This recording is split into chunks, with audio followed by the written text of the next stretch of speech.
wealth builders. You're listening to Wealth Building with Options. Here's your host, Dan Passarelli. Welcome, Wealth Building family. I'm glad you're here listening to episode 11, Cash Secured Puts, the brother from another mother. I'm glad I'm here too. It's a great day to be alive. We are moving the needle of our lives today by honing our skills that move us towards financial freedom. There are way more important things in life than money. That's true, isn't it? Yeah, but I'll tell you what, when you have financial freedom, financial independence, it makes it easier to focus on those things that are more important, doesn't it? Yeah, this is exciting stuff. This is a positive vibe you can bring to yourself and to your family. This is higher frequency trading. Yes, we are here to become traders at a higher frequency vibe. But let me ask you a question. In your distant past, did you ever meet someone who was, a real jerk? Just a real low frequency person. I mean, one of those people, maybe you had to work with this person, or maybe it was someone on like a team you were on, softball league, or a club you were in, and you had to interact regularly with this person who was just plain low frequency. But then, did you ever see that person later, think about that person again, like years later, and wonder, is this person still on that same low frequency vibe? Or maybe do people change? Do they? Can they? Well, I'd say the answer is yes. Now, they don't always change. In fact, probably a lot of people don't change, but some do. I think in order to do so, you have to try. I think you really have to put in the effort. It's pretty unlikely if someone's living at a low frequency like that, they just naturally, without trying for them to become some sort of magnanimous, nice guy, that's not reality. It takes work. Well, let's rewind the clock a little here. This is probably like 15 years ago. I met, actually, a really nice guy. One of the nicest guys I ever had as a student in my classes. And his big thing was selling puts. That's all he really did. And I, out of passion in my typical fashion, gave him the best advice I could give him. You know what that was? Stop selling puts. I hated the strategy at the time. Now, mind you, I was just a couple years off the trading floor at that point. And on the trading floor, all I did was trade delta neutral, like zero delta. I would hedge. If I ever had a delta long or short, I would consider that just too much risk. I would hedge it. The fact that if the stock fell a lot, these cash secured puts would become a long 100 delta, which is basically like owning 100 shares of the stock, and would actually become owning 100 shares of the stock if they got assigned. To me, that was like just two like pole magnets, like avoid, avoid, avoid. No deltas allowed. No. My brain was wired to think of it like a trade and not like an investment. Now, as for investments, when I was trading on the SIBO trading floor as a market maker, I was doing, what I would consider pretty well financially. I was making good money. I just kind of figured I'll just do this forever, just crank out money forever. And I didn't think too much about, buying and holding stocks for the long run. Why bother when you're making that kind of money, right? I know, which is silly, right? I mean, I'm being generous to myself to say it was silly.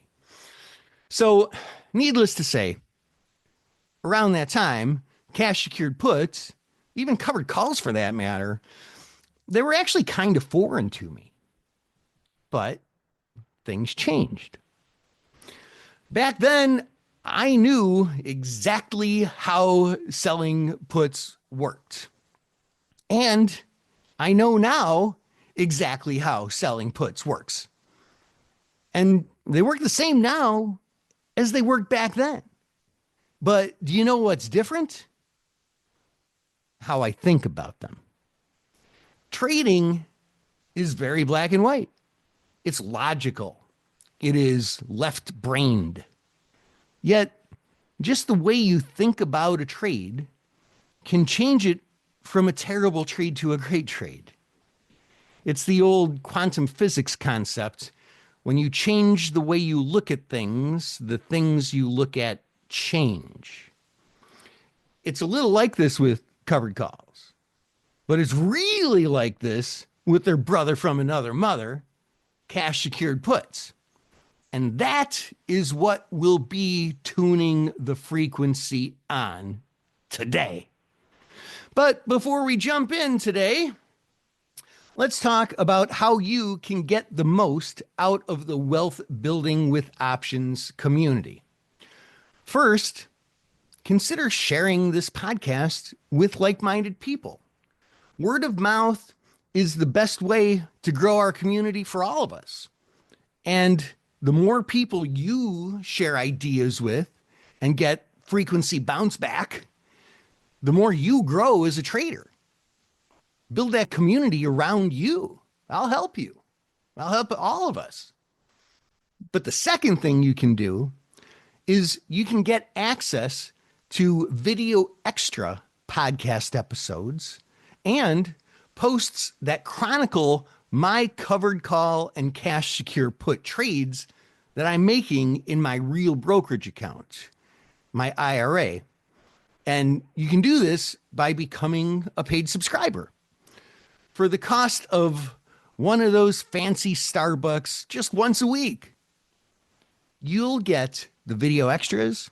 You'll get all my covered call and cash secured put trades, the logic behind them, why I did it, the adjustments that I'm making on them. You'll get access to our monthly Ask Me Anything session and a whole lot more. To get all this, just go to my Substack at wealthbuildingwithoptions.substack.com and subscribe to the monthly or annual subscription. I think you can do it in the app or you can do it on your computer, but it's Substack, wealthbuildingwithoptions.substack.com, or just go to Substack or the Substack app and search for Wealth Building with Options and subscribe to the monthly or annual subscription. Now, let's step into the liminal. Today, we're discovering cash secured put trading together. What is meant by cash secured in the moniker cash secured put? Well, this is another one of those in which, if I were king, I've named this something a little different. It's not the put that's secured by cash. It's the capital outlay associated with assignment, that is. With the cash secured put, an investor sells a put and wait, hold on a second. Hold on. Wait. Let's stop there for a moment. An investor sells a put. If this investor holds the put until expiration, one of two things will happen.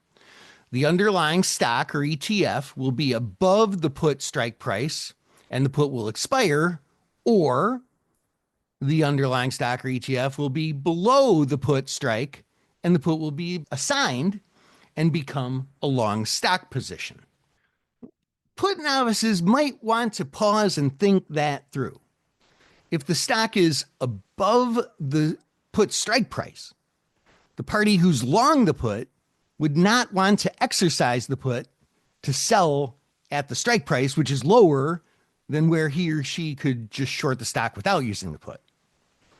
So the investor who's short the put, which is you in this scenario, won't get assigned. Now, if the stock is below the put strike price, exercising the put makes sense for the long party. They can sell the stock for more than where it's trading. The investor, once again, that is you in this scenario, the investor gets assigned and has to buy the stock from the party who is exercising the put, party who is selling that put to you, putting the stock to you. Now, buying the stock upon assignment means buying it at the strike price. Where is that money coming from? When you get assigned, you have to pay for it. You have to pay for it with money. And when you get assigned, they don't ask you first. They don't say, oh, hey, listen, is it okay if we assign your put? Which means you would buy the stock for more than it's trading right now. And, you know, it's kind of like it's an unfavorable situation. Would you mind, hon? Would that be okay? No, they don't do that. They do something more like this. They say, here you go. You're wearing them. You're the proud owner of 100 shares of this stock that you may or may not even want at all. And surely you don't want it at this price, but it's yours. They don't give you any notice. The stock just goes up in your account. That's it. It just shows up. Boom, there it is. And the cash you have in your account just gets paid out for the stock. Wait, what if you don't have the cash? Well, that would be a problem. And it's one of those that very loose, aggressive, speculative traders may sometimes encounter now and then.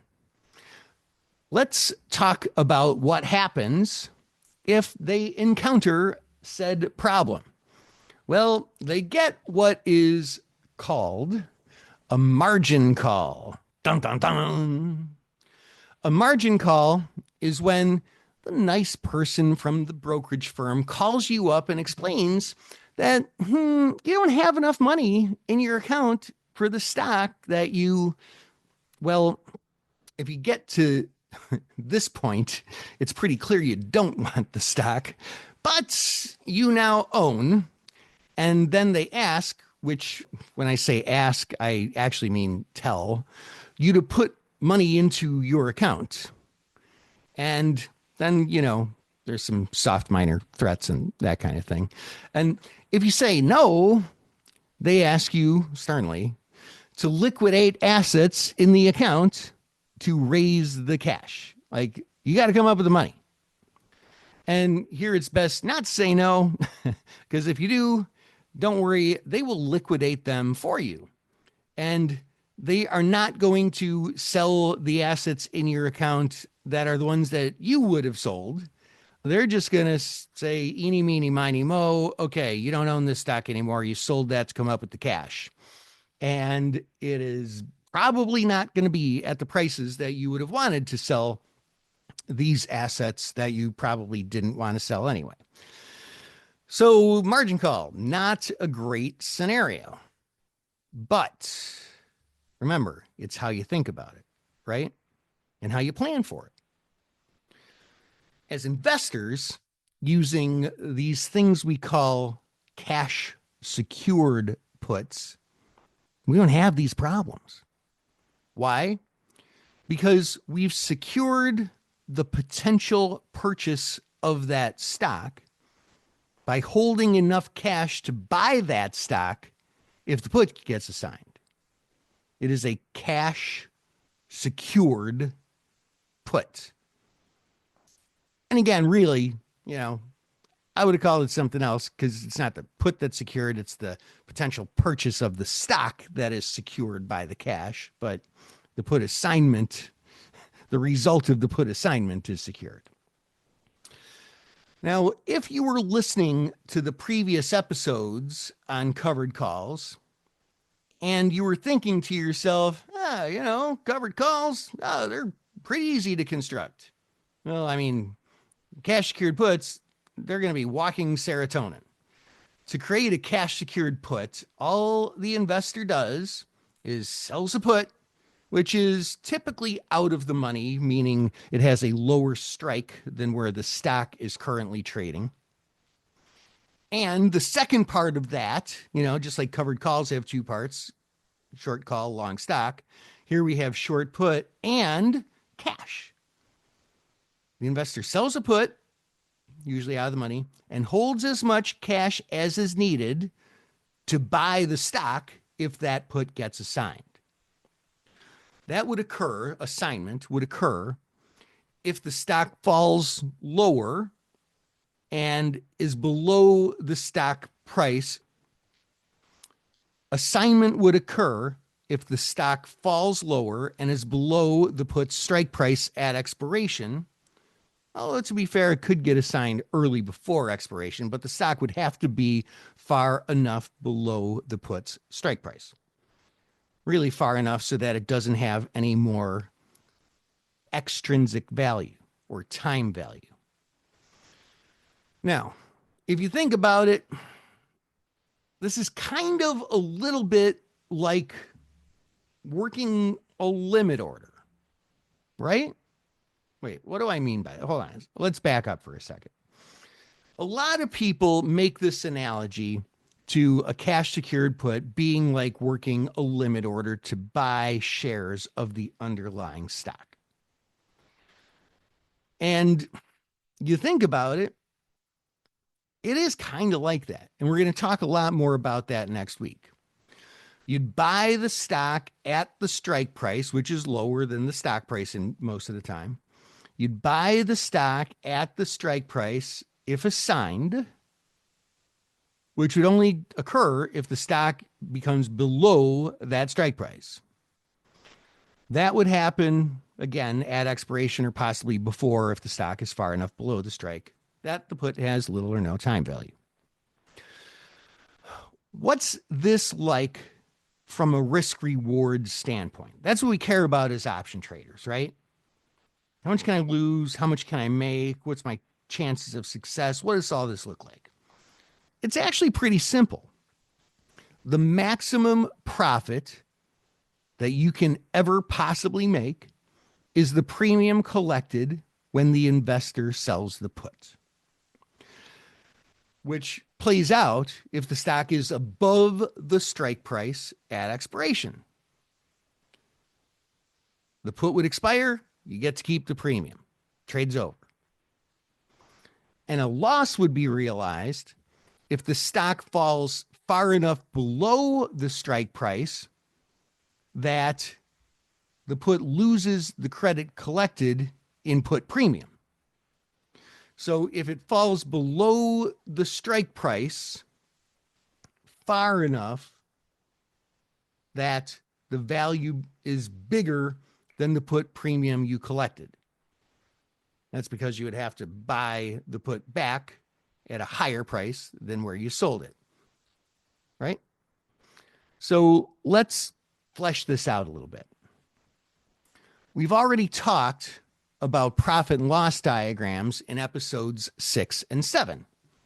Now, these so-called P&L diagrams, they work great for any option position, but they really tend to lend themselves well to strategies that profit from time decay and are typically held until close to expiration. And then there are some strategies that have more than one expiration, like straight time spreads or diagonals and such.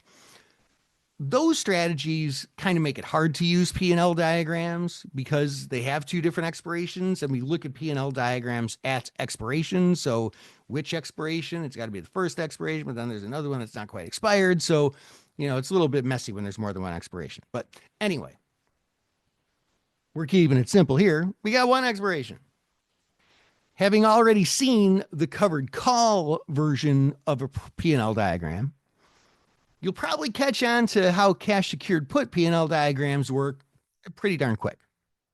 But if you run into some trouble visualizing what I'm about to talk about here, we have a video extra for this episode for all of our paid subscribers. So let's go through an example. Imagine you are researching stocks to park some of your hard-earned investment capital into, and you come across this interesting company. Now, I made up company in the book, and I have a very specific company that I made up in the book. In my imagination, it's this small startup that sells surplus arts and crafts material. And it's called Wanda's Extra Yarn and Zippers Inc., which happens to have the stock symbol WXYZ, naturally, right? Wanda's Extra Yarn and Zippers. It has an excellent balance sheet and growing earnings, and it's been grinding steadily higher all year. You want to buy some of this stock if it pulls back a little bit, if it goes down a little bit. You're not necessarily worried about missing out on a quick pop in the stock, if it runs up to the upside really fast a whole bunch, because this stock in this example, if you look at the imaginary chart of it, it's a pretty slow moving stock. There's some support on the stock at, say, $170 a share, which means that in recent past, when the stock fell to that point, fell to $170 a share, we see that in recent past, it bounced back up higher, as if it was supported by some unseen bouncy thing, elastic safety net, preventing it from falling below 170. Gets down there, boop, bounces up. Gets down there again, boop, bounces up. With the stock now trading around $174 a share, you decide to sell the June 5th 170 puts at $2.70. Okay? With the stock at $174 a share, you sell the June 5th expiration 170 puts, lower strike, right? 170 puts at $2.70. And you hold a total of $17,000 in cash to pay for the 100 shares at $170 of WXYZ stock in case the puts get assigned. Now, hold on a second.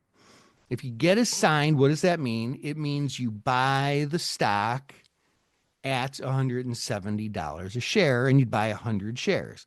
So 100 shares times $170. Yeah, that means you would have to, if you get assigned, you would have to pay $17,000 to buy that 100 shares. So rather simply, if the stock is above the strike price at expiration, the put expires, and the $2.70 of option premium, or $270 of actual cash, that is the profit that is pocketed on this one put that you sold. That's the most that this trade can earn. If the stock is below the strike price at expiration, well, then the put would be assigned, and you would buy the stock, 100 shares of that stock, at $170 a share, so 17 grand, right? Because you also have the $2.70 of option premium, it's actually kind of like you'd be buying the stock at $167.30. So that is what would be considered the break even of this trade. Above there, the trade is the winner. Below there, the trade is a loser. We just simply take the strike price minus the credit received for the put. So the strike price was $170. The put premium was $2.70. 170 minus $2.70 is $167.30. Above there we win, below there we lose. Now the loser here, the losing trade here, isn't leveraged. So there's no margin call. The loss comes out of the cash that you set aside with which to buy the stock. The cash is literally part of this trade. In fact, when you make an actual bona fide cash secured put trade, your broker will automatically like partition off that cash into a part of your account called something like cash reserves for option strategies. That's what Fidelity calls it. The verbiage can vary per broker, but it'll be called something like that. And I'm gonna put that also in the video extra for this episode so that you can see what that looks like too. So now let's think about this from a probability distribution standpoint, just kind of like we did with the covered call. WXYZ stock is at $174 when the trade is entered into. The log normal distribution assumption that we talked about a couple episodes ago, that means that around 50%-ish of the time, the stock is likely to be higher, above $174 at expiration. And if so, during those times, the $2.70 of option premium represents, that's $270 worth of profit right there. That's good. Unless, of course, the stock took off like a rocket ship and zipped up to like 200 or something, then the $2.70 a share seems like, a kick in the pants. Well, not good. You left money on the table. You wish you'd bought the stock and didn't mess around with selling the put. All right. If WXYZ stock is below the strike price at expiration, the other 50%-ish part of the time, the short put may be a winner. Only if it falls below the break even does it lose. So if it falls a little bit, win. If it falls a ton, lose. Like with the covered call, there's this bet is too firm, this bet is too soft, this bet is just right set of scenarios here too. If the stock rises more than the amount of the premium collected on the trade, so the $2.70 of premium, if it rises that much above where the stock price was when you made the trade, which in this case was $174, so we're talking 174 plus $2.70 of option premium, so $176.70. If it rises above there, you kind of wish, man, why did I sell that put? I should have just bought the darn stock. Why did I do that? So that point where the stock price was when you made the trade plus the put premium, that can be thought of like the indifference point described for the covered call in episode 8, which was called They Lied to You, Not Why Covered Calls Work. It's actually not really commonly called the indifference point when it comes to cash secured puts. Now, in the event that the stock falls and is below that break even point at expiration, the trade loses. All right. So we got the too firm and the too soft. Goldilocks lives in the sweet spot between $167.30, the break even, and $176.70, that kind of quasi indifference point.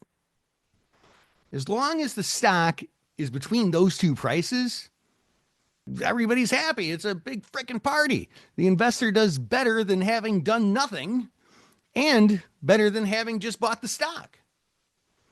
That's why the original assumptions about this trade are so important in deciding whether or not to follow through with and actually make the trade.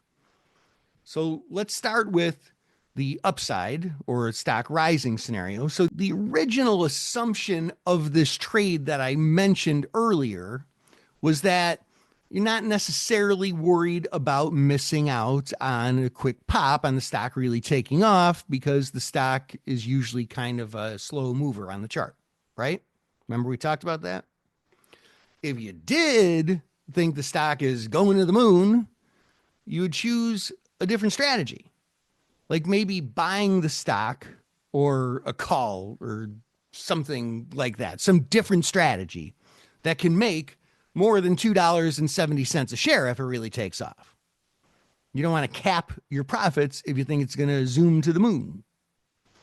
Now, the other assumption that we talked about was that you wanted to buy the stock if it pulls back a little bit, right? Remember we talked about that?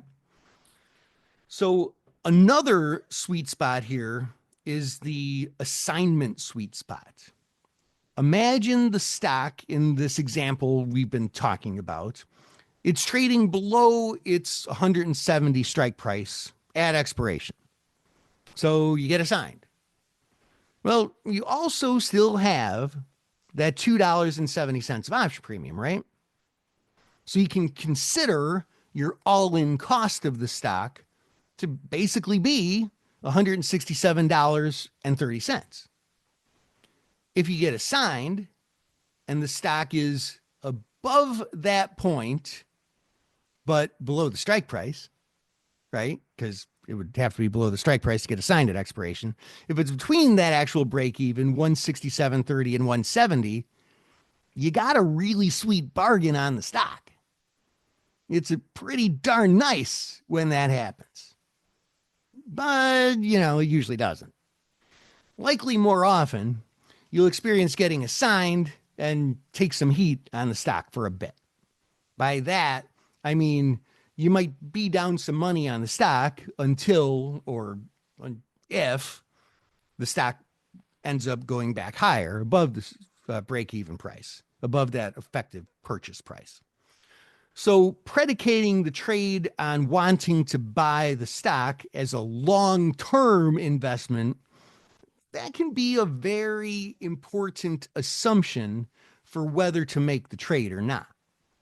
I would go as far as saying we can call this an assumption, or sometimes we can just call it a plan. And a plan might be a better word in some cases. Selling the put can be a means of executing your plan to buy the stock. And we're going to talk about that next week. But before we do, let's bring on a special guest to talk about cash secured puts, the brother from another compared to covered calls. Let's bring on my good friend and compatriot and co-worker, John Komisik.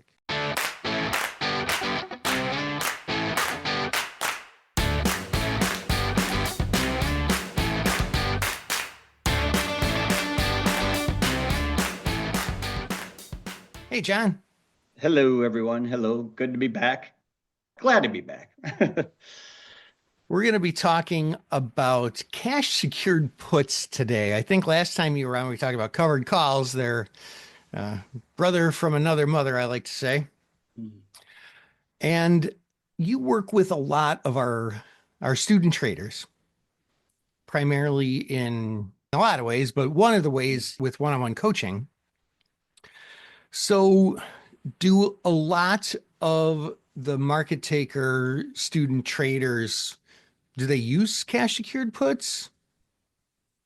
Yeah, they do. I know we talked about, like you said, covered calls, but I got to be honest, a lot of times I do have to remind them about cash secured puts. I mean, I said the same thing with covered calls, but I think so even more so with cash secured puts because they just simply buy stock more times than not and then worry about it later. And often I do have to point out to them that this is a good way of getting the stock at a discount and looking for these levels. As much as I said, sometimes I have to give them a nudge to remember to do covered calls. For sure, it's cash secured puts. And the ones that do it, I find that the results are startling. They're like, wow, this is really great. I mean, I'm generating a lot of income, especially in the current market environment we're talking about right now. There's a lot of higher implied volatility, put options, and it makes sense. I mean, just in class today, we were looking at cash secured puts on several things that even I was a little surprised, like, wow, I even said in class, I'm like, this is a little bit more expensive. I mean, good in a good way, premium wise than I would expected that the market's given me. So certainly, yeah, a lot of my students do it, but certainly a lot of them need that little nudge or reminder to do it. But I found that the satisfaction they get by doing it, I think is even a little less stressful than covered calls. I think we talked about like, oh, I'm worried about my stock going above the strike price, and they're freaking out about it. But I think in my experience and listening to them, they actually, there's less of a kind of a stress level, so to speak, with trading those cash secured puts than even covered calls. It's been a winner once I've shown them a few things if they haven't been doing it already, though. And why do you think it's a lower stress level than covered calls? For some reason, they seem to worry less about it. Now, certainly they're not wanting their stock to go well below the strike price, but I think their thought process is, well, I'm going to turn this cash secured put into like what you teach, kind of the roll strategy and stuff, and they're going to just sell cover calls that are blue in the face against their position. So I think it's less stressful, and I think the thought process that usually stocks are going to come back, I think it worries them less. Honestly, I find it kind of interesting digging deep into this, because it's funny you said that. Why do they do? I kind of dug into it, and that's some of the answers I've got more or less kind of mushed in together, that there's less worry that I believe the stock will come back and I can sell covered calls against it and do the recycle kind of trade and do it over and over, and I'll get back. Do you think that most of the people that you work with, do you think that they hope to get assigned, or they hope to just take the premium and sell another one to skate on it? I think it's honestly about 50-50. I know you've always said that you don't do a cash secured put without wanting to be assigned. And sometimes I'm not going to sway away from the market taker's teaching, but I do show them sometimes there is an alternative to it, that it's a nice way to generate income, especially in a higher implied volatility environment like this. But honestly, I'd probably, I said about 50-50, I'd probably say a little bit more, greater percentage that they are willing to get assigned, because they are picking kind of areas, moving averages, support levels that they think that it looks like a good buying point. I kind of try to teach them what has a better chance of happening from technical analysis. So if they're assigned at that level, they believe, especially a sport level, that it will come back, and certainly getting that stock at a little bit of a discount and having move higher is kind of a good deal. Yeah. So for the folks that don't want to get assigned, do you work with them on the management part of it? Like, what is your guidance for what to do if you don't want to get assigned, but the stock is going down? As you know, so many different trading personalities out there. I really try to dig into, like we've been talking about, the mentality of what their thought process is. Some will not want to come close to it and have a tighter leash, as I like to say, on that stop loss, and some will certainly be a little more lenient as well.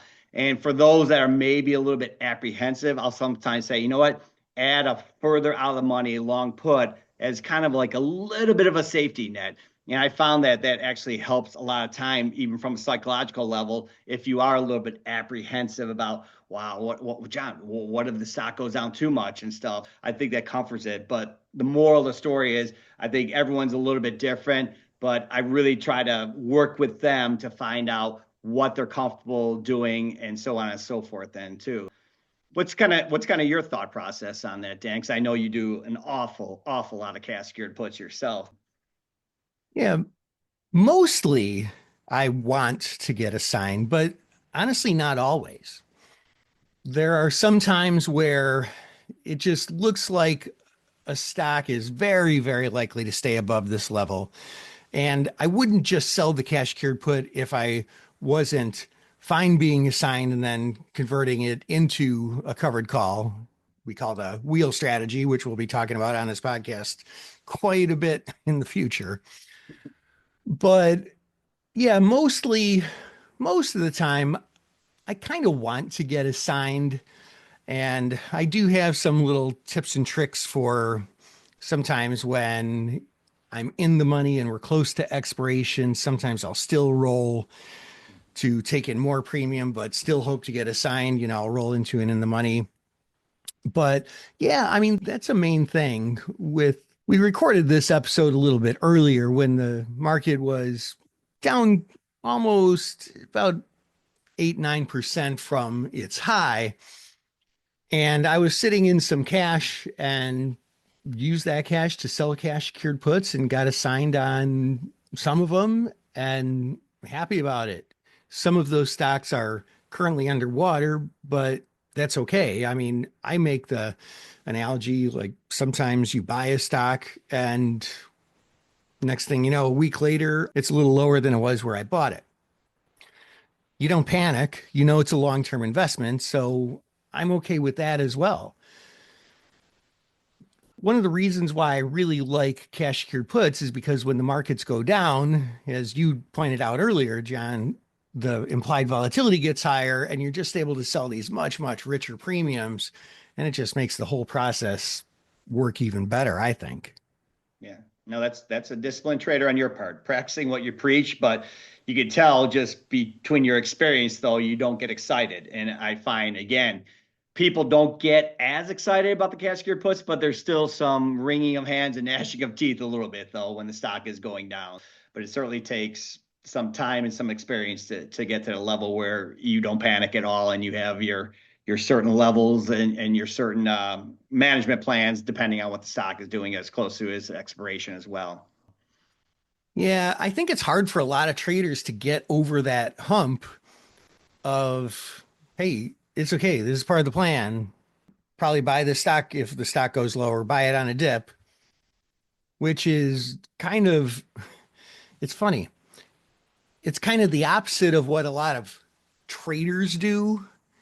It's pretty common for a lot of traders to buy when the stock is going higher, buy on momentum, or buy puts when the stocks are going down. Makes perfect sense for traders, but investing is literally investing in a business. You're putting your money, you're becoming a part owner of a business. And when you're business minded, you want to buy things for value. You want to buy things when they are cheaper, arguably cheaper than they should be. So, yeah, to me, the cash secured put is very much really just, I won't say just an investor's mindset, because we're going to talk in pretty soon upcoming episode about how they can be used for trading as well. But yeah, to me, it's really a very investor type mindset. Buy lower and sell higher. That's well said. And if you can't buy lower, you still get something to walk away with, and that's premium. And that's the beauty of cash secured puts. It really is. I don't get the price I wanted. That's where I see value.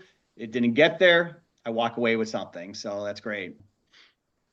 Would you say everyone should trade cash secured puts? And if so, why? And if not, why not? Well, you know the answer to that already.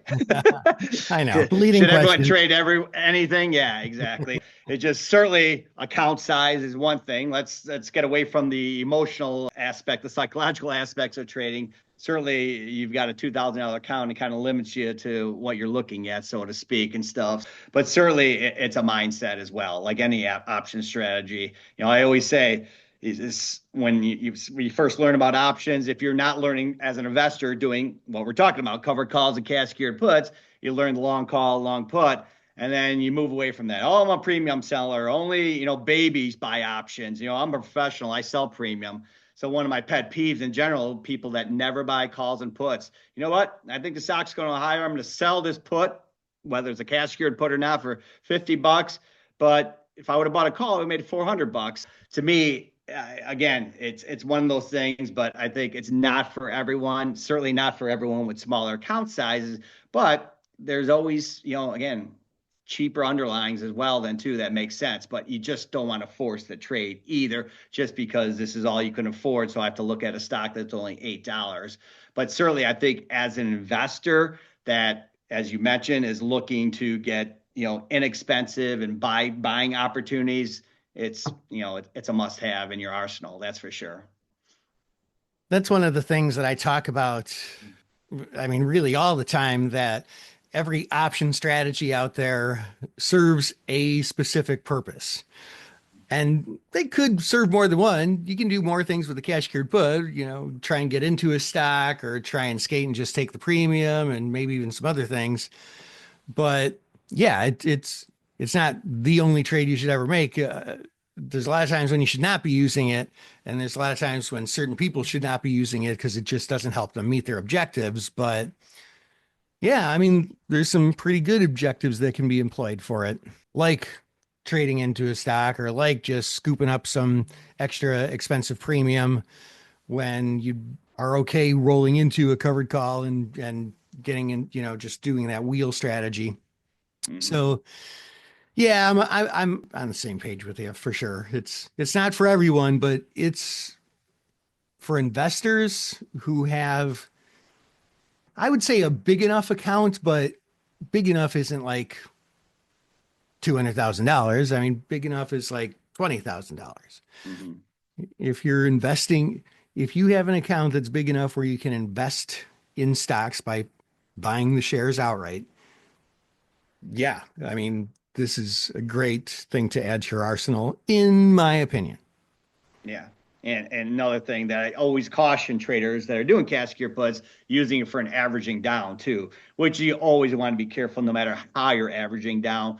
But I've had more than a few students in the past talk about, well, I bought shares here, I'm going to add to it here. And again, fair enough. It's a good strategy, but sometimes their thought process doesn't match the actual mentality of the trade averaging down. They're just looking for something and they'll keep doing it. They certainly won't have a management plan. And I think that's why I found that, certainly they want to have a stop loss at some point, but too many times I see these people that use cash secure puts to average down previous positions will be a little bit looser on their management plan and then continue to do that while the stock drops and drops and drops and they dig themselves a bigger hole. And I know personally myself, I did that day trading and I dug myself some big holes and I've seen that happen. So I kind of caution when I've had a few student traders do use cash secure puts in that manner though.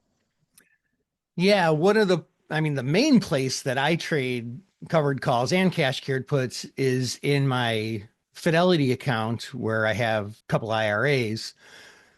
And for trading covered calls and cash secured puts, I honestly just use their web-based version. Like, I log into the website and trade there instead of use the Active Trader Pro that they have. Right, me as well. For simple things like that, I agree with you. Yeah, I mean, to me, it's perfect for that. But what's interesting is it has a column, the percent of account value, because you kind of want to know, hey, I've got this stock. Oh, wait, this stock makes up 23% of my account. Geez, do I really want to be overweighted in this stock? To me, it's an easy way to look at it. Yeah. But just piggybacking off what you were talking about, it can be tricky unless you do the math in your head here. Like, okay, hey, I have 100 shares of Spiders here that makes up 15% of my account. I've got 2 other cash secured puts. So, oh yeah, Spiders are only 15% of my account. But no, if I get assigned on those other 2 cash secured puts, now it's 45% of my account. I think because cash secured puts are an investor strategy, you can and should think about using them for average pricing, but not just, oh crap, I lost on this one, I'll just sell another one. Yeah. There's got to be a real plan there of getting to that maximum allocation that you would want in that underlying. Yeah, I agree. It's kind of like making an adjustment on a credit spread. Oh, the stock moved a little bit lower. Let me roll this bull put spread a little bit lower. No, you're closing out a losing position, opening up a new position. It's kind of the same type of situation. Certainly more, obviously, swing trading versus investing, like you said, with the cash secured puts. But yeah, I always caution people, be careful. All right, John. Well, thank you so much for sharing your wisdom and knowledge and time with our listeners. And see you next time. And that about wraps it up for this show. But before you go, help grow the Wealth Building with Options community by subscribing to it in your favorite podcast app. And when you do, you'll be the first to hear episode 12, I've Reached My Limit. I'll see you then. And in the meantime, invest excellently.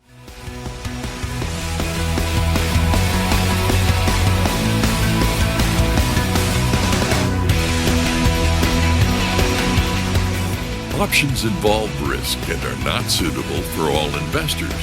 Before buying or selling an option, Read characteristics and risks of standardized options. A link is provided in the show notes. To learn more about your host, Dan Passarelli, please visit markettaker.com.